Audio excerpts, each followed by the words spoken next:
Hi friends, welcome back to Mazhathulli creations. ഈ channel നിങ്ങൾക്ക് ഇഷ്ടമായ ലൈക്ക് ചെയ്ത് സപ്പോർട്ട് ചെയ്യാൻ മറക്കല്ലേ. രാധിക കാറിലിരുന്ന് ഒന്ന് മയങ്ങി. ഈ സമയം അമൃത ശ്യാമയോട് പറയുന്നു, ഇവളെയും കൊണ്ട് വീട്ടിലേക്ക് പോകുന്നത് നമുക്ക് ആപത്താണ്. ഐശ്വര്യ വെറുതെ ഇരിക്കില്ല. അവൾ ആരൊക്കെയാണ് വിളിച്ചു കൂട്ടുന്നതെന്ന് നമുക്ക് അറിയില്ല. റിസ്ക് എടുക്കാൻ പോകാത്തതായിരിക്കും നല്ലത്. ഇത് കേട്ട് ശ്യാമ പറയുന്നു, ഞാനും അത് തന്നെയായിട്ട് ആലോചിക്കുന്നത്. കുറച്ചു നാളത്തേക്ക് രാധിക മോളും ഞാനും ഇവിടെ ഉണ്ടാകാൻ പാടില്ല. എങ്ങോട്ട് പോന്നു എന്ന് അമൃത ചോദിക്കുമ്പോ ശ്യാമ പറയുന്നു, എഴുതി ഒന്ന് വിളിച്ച് പുഴയോരത്തെ വീട് റെഡിയാക്കാൻ പറയും. ഞാൻ അവളെ കൊണ്ട് അങ്ങോട്ടേക്ക് പോകാം. അത് നല്ലതാണ്. മ്യൂസിക് ക്ലാസിന്റെ കാര്യം ഞാൻ ശ്രദ്ധിച്ചോളാം. നിങ്ങൾ അമ്മയും മകളും പൊരുത്തപ്പെടാൻ കുറച്ച് സമയം വേണം. ഒരു പക്ഷേ ഫിദിയുടെ വേഷത്തിൽ നിന്നും ശ്യാമയുടെ വേഷത്തിലേക്ക് മാറാൻ അത് സഹായിക്കുമെന്നും അമൃത. എന്നെ അവളെ തിരിച്ചറിയുന്നുണ്ടോ ഇല്ലയോ എന്നതല്ല ഇപ്പോഴത്തെ പ്രശ്നം. അവളാകെ തകർന്നു പോയിരിക്കുകയാണ്. എനിക്ക് അവളെ തിരിച്ചു കൊണ്ടുവരണം. അതിനുവേണ്ടി ഞാൻ എന്തും ചെയ്യുമെന്ന് ശ്യാമ. ദൂരം ഒരുപാടുള്ളതല്ലേ ശ്യാമ, ഇപ്പോ തന്നെ പുറപ്പെട്ടോളൂ എന്ന അമൃതയും പറയുന്നു. ദൈവം കൂടെ ഉണ്ടാകുമെന്ന് പറയുന്നുണ്ട്. രാധികയോട് ശ്യാമ പറയുന്നു, മോൾ ഇറങ്ങി പുറകിൽ കയറ്. നമ്മൾ മറ്റൊരു സ്ഥലത്തേക്കാണ് പോകുന്നത്. എങ്ങോട്ടാണെന്ന് രാധിക ചോദിക്കുമ്പോൾ ശ്യാമ പറയുന്നു, നമ്മൾക്ക് രണ്ടുപേർക്കും സമാധാനം കിട്ടുന്ന ഒരു സ്ഥലത്തേക്കാണ്. അങ്ങനെ രാധിക പുറകിൽ കയറി. അവര് ഉടൻ തന്നെ അവിടെ നിന്ന് പുറപ്പെടുകയും ചെയ്തു. ശേഷം ഐശ്വര്യയെ കാണിക്കുന്നു. ഐശ്വര്യ ഇപ്പോൾ ഹോസ്പിറ്റലിൽ അഡ്മിറ്റ് ആണ്. ഐശ്വര്യക്ക് ബോധം വരുന്നു. ഐശ്വര്യ അറിയൂ ഓക്കെ എന്ന് ഡോക്ടർ ചോദിക്കുമ്പോൾ ഐശ്വര്യ ഡോക്ടറോട് ചോദിക്കുന്നു, നിങ്ങൾ ആരാണെന്ന്. പെട്ടെന്ന് ഒന്ന് ഞെട്ടുകയാണ് മാലിനിയും സോണിയും ഒക്കെ. ഡോക്ടർ പറയുന്നു, ഞാൻ ഡോക്ടറാണ്. ആ നല്ല മീനുണ്ടെങ്കിൽ വീട്ടിൽ കൊടുത്തേക്ക്, വറുക്കാൻ പറ്റിയത്. എനിക്ക് ഐശ്വര്യ പറയുന്നുണ്ട്. ഐശ്വര്യയുടെ സമനില തെറ്റിയിരിക്കുന്നു. അയ്യോ, എനിക്ക് തെറ്റിപ്പോയല്ലോ. താൻ പേപ്പർ എടുക്കാൻ വന്ന ആളല്ലേ, വീടിന്റെ പിൻഭാഗത്തുണ്ട്, പോയി എടുത്തോളൂ എന്ന് ഐശ്വര്യ വീണ്ടും ഡോക്ടറോട് പറയുന്നു. ഐശ്വര്യ മേഡം, ഞാൻ മാലിനിയാണ് എന്ന് മാലിനി ഐശ്വര്യയോട് പറയുമ്പോൾ ഐശ്വര്യ പറയുന്നു, ആ മാലിനിയോ? ഹരിത കർമ്മസേനയിൽ നിന്നും പ്ലാസ്റ്റിക് എടുക്കാൻ വരുന്നതല്ലേ? അതൊക്കെ എന്റെ ജോലിക്കാരോട് സംസാരിച്ചാൽ മതി. അതൊന്നും എനിക്ക് അറിയില്ല. ഡോക്ടർ, എന്താ ഇങ്ങനെയൊക്കെ എന്ന് മാലിനി ചോദിക്കുമ്പോൾ ഡോക്ടർ പറയുന്നു, അത് പെട്ടെന്ന് അബോധാവസ്ഥയിൽ നിന്നും എഴുന്നേൽക്കുന്നതിന്റെ ആയിരിക്കും. തലയ്ക്ക് കാര്യമായിട്ട് എന്തെങ്കിലും സംഭവിച്ചിട്ടുണ്ടോ എന്ന് ഡീറ്റെയിൽ ആയിട്ട് നോക്കിയെങ്കിലും അറിയാൻ പറ്റും. വീണ്ടും ഐശ്വര്യ മയക്കത്തിലേക്ക് പോകുന്നു. മേഡം ഇങ്ങനെ സംസാരിക്കുന്നത് കേട്ടിട്ട് എനിക്ക് പേടിയാകുന്നു എന്ന് സോണിയെ പറയുമ്പോൾ ഒരു മനോവിഭ്രാന്തിയായിട്ട് എനിക്ക് തോന്നുന്നില്ല. അതിന്റെ ചാൻസ് തള്ളിക്കളയാനും കഴിയില്ല. ഇനി ഉണരുമ്പോൾ ഇത്തരത്തിലാണ് പ്രതികരിക്കുന്നത് എങ്കിൽ ഡീറ്റെയിൽസ് ആയിട്ട് ചെക്കപ്പ് ചെയ്തേ പറ്റൂ. പിന്നെ ബ്രെയിനിൽ എന്തെങ്കിലും ഡാമേജ് ഉണ്ടോ എന്ന് പറയാൻ കഴിയില്ല. നമുക്ക് നോക്കാം എന്ന് പറഞ്ഞ് ഡോക്ടർ അവിടെ നിന്ന് പോയി. മാലിനി, തനിക്ക് എന്താ തോന്നുന്നത് എന്ന് സോണിയ മാലിനിയോട് ചോദിക്കുന്നുണ്ട്. അവസ്ഥ കുഴപ്പമാണ്. ഡോക്ടർ പറഞ്ഞതുപോലെ ഇനിയിപ്പോ ഉണരുമ്പോ കുഴപ്പമില്ലായിരിക്കും. കുഴപ്പമാണെങ്കിലോ എന്ന് സോണിയെ പറയുമ്പോൾ മാലിനി പറയുന്നുണ്ട്, ഷോ എന്ത് പറയാനാ മേഡത്തിന്, ഇങ്ങനെ ഒരു അവസ്ഥ ആലോചിക്കാനേ എനിക്ക് വയ്യ. എന്തൊക്കെയാ പറഞ്ഞു കൂട്ടിയത്? കുറെ ശാപമുണ്ട്, ചിലപ്പോ അതെല്ലാം കൂടിയിട്ടായിരിക്കും. പാവം തന്നെ എന്ന് സോണിയയും പറയുന്നു. തുടർന്ന് വരുണിനെ കാണിക്കുന്നുണ്ട്. വരുണാകെ വിഷമത്തിൽ നിൽക്കുന്നു. മുത്തശ്ശിയോട് രാധികയെ വിളിക്കാൻ പറഞ്ഞാൽ മുത്തശ്ശി അത് ചെയ്യില്ല. അയാളുടെ അവസ്ഥ എന്താണെന്നറിയാതെ ഒരു സമാധാനമില്ല. എന്തായാലും വിളിച്ചു നോക്കാമെന്ന് വരുൺ. അങ്ങനെ വരുൺ ഇപ്പോൾ രാധികയുടെ ഫോണിലേക്ക് വിളിക്കുന്നു. വരുൺ വിളിക്കുമ്പോൾ രാധികയുടെ ഫോൺ എടുക്കുന്നത് മുത്തശ്ശി. ഹലോ, ആരാ വിളിക്കുന്നത്? എന്റെ മുത്തശ്ശി പറയുമ്പോൾ വരുൺ പറയുന്നു, ഞാനാണെന്ന്. ഞാനെന്ന് പറഞ്ഞാൽ പെൺകുട്ടികളുടെ ഫോണിലേക്ക് വിളിച്ചിട്ട് ഞാനെന്ന് പറയുന്നവരെ ഇഷ്ടം പോലെയുണ്ട്. നീ ആരാണെന്ന് തെളിച്ച് പറയണമെന്ന് മുത്തശ്ശി. ഞാൻ വരുണാണ്, കണിമംഗലത്തെ എന്ന് വരുൺ. ഓ, എന്താ വിളിച്ചത് എന്ന് സുകുമാരി. രാധിക എവിടെ എന്ന് വരുൺ ചോദിക്കുമ്പോൾ സുകുമാരി പറയുന്നു, എനിക്ക് എന്തിനാണെന്ന്. വരുൺ വീണ്ടും പറയുന്നു, എനിക്ക് അവളോടൊന്ന് സംസാരിക്കണം. അവൾക്ക് നിന്നോട് പ്രത്യേകിച്ചൊന്നും സംസാരിക്കാനില്ലാത്തോണ്ടാ ഫോൺ എന്നെ ഏൽപ്പിച്ചത്. മുത്തശ്ശി വെറുതെ പറയാണ്, അവൾ അങ്ങനെയൊന്നും പറയില്ല എന്ന് വരുൺ പറയുമ്പോൾ മുത്തശ്ശി പറയുന്നു, എടാ ഫോൺ എന്നെ ഏൽപ്പിച്ചു. കണിമംഗലത്ത് നിന്ന് വരുൺ വിളിക്കുകയാണെങ്കിൽ മുത്തശ്ശി സംസാരിച്ചാൽ മതി, എനിക്കൊന്നും സംസാരിക്കാനില്ലെന്ന് പറഞ്ഞു. ഞാനത് വിശ്വസിക്കില്ല എന്ന് വരുൺ പറയുമ്പോൾ മുത്തശ്ശി പറയുന്നു, നീ വിശ്വസിക്കുകയോ വിശ്വസിക്കാതിരിക്കുകയോ ചെയ്യ്, അത് നിന്റെ ഇഷ്ടം. പക്ഷേ ഞാനൊരു കാര്യം പറയാം, ഇനി മേലിൽ ഈ ഫോണിലേക്ക് വിളിക്കാനോ അവരുടെ കാര്യം അന്വേഷിക്കാനോ പാടില്ല. ജീവിതം ഒരു കളിയല്ല മോനെ. നിന്റെ ഒപ്പം ജീവിക്കാൻ ഒരു പെൺകുട്ടി അവിടെയുണ്ട്. നീ മര്യാദയുള്ളവനാണെങ്കിൽ അവളെ സ്നേഹിക്ക്, എന്നിട്ട് അവൾക്കൊപ്പം നീ ജീവിക്കേ. ഇരിക്കേട്ട് വരുൺ പറയുന്നു, ഉപദേശമൊന്നും എനിക്ക് വേണ്ട. മര്യാദയ്ക്ക് അവൾക്ക് ഫോൺ കൊടുക്കാൻ പറഞ്ഞില്ലേ? എടാ ചെക്ക, നീ ആരോടാ കൽപ്പിക്കുന്നത്? ഈ സുകുമാരിയോടോ? ആറ്റോ ശരിയില്ലേ, കണിമംഗലത്തിന് അത്രയ്ക്ക് പൊന്നും പണമൊന്നും ഇല്ലായിരിക്കും.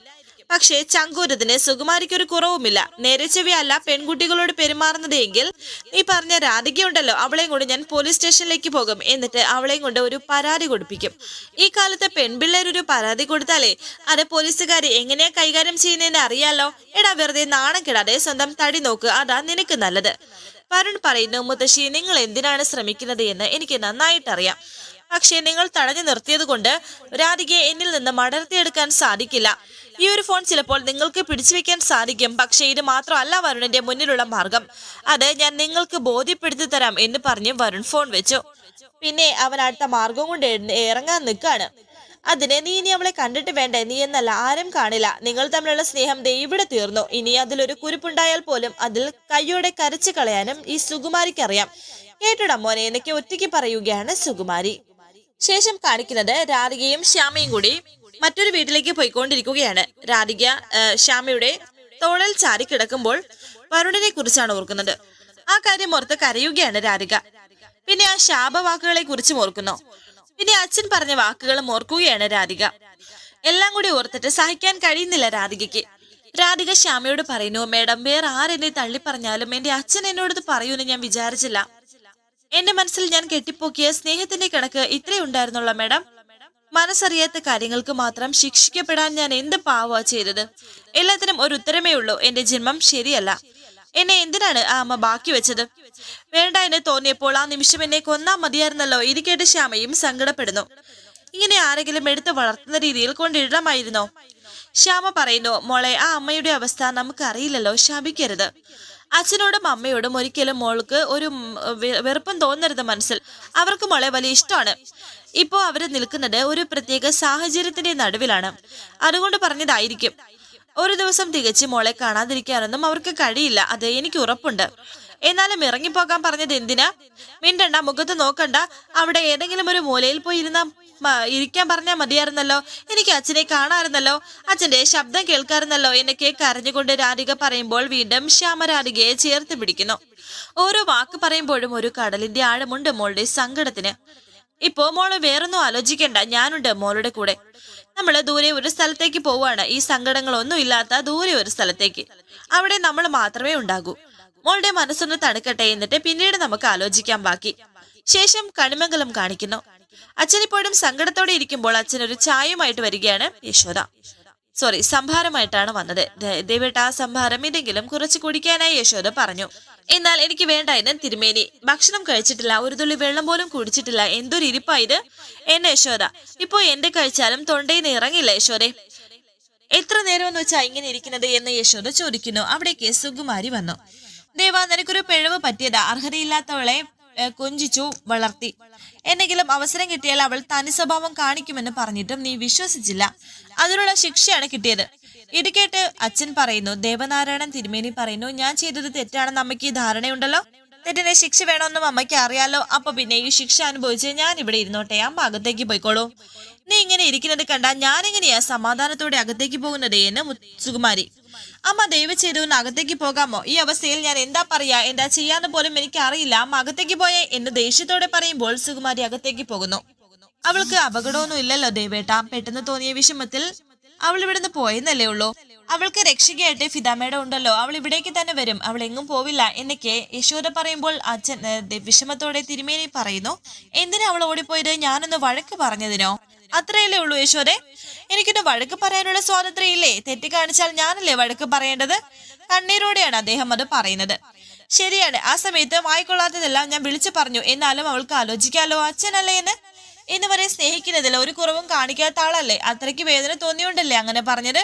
നേരെ വിളിക്കുമ്പോ എന്റെ കൺമുന്നിൽ ഉണ്ടായിരുന്നെങ്കിൽ ഞാൻ അടുത്ത് ചെല്ലുമായിരുന്നല്ലോ, ചേർത്ത് പിടിച്ച് കൂടെ ഇരുത്തുമായിരുന്നല്ലോ, പറഞ്ഞതിനെ സമാധാനിപ്പിക്കുമായിരുന്നല്ലോ.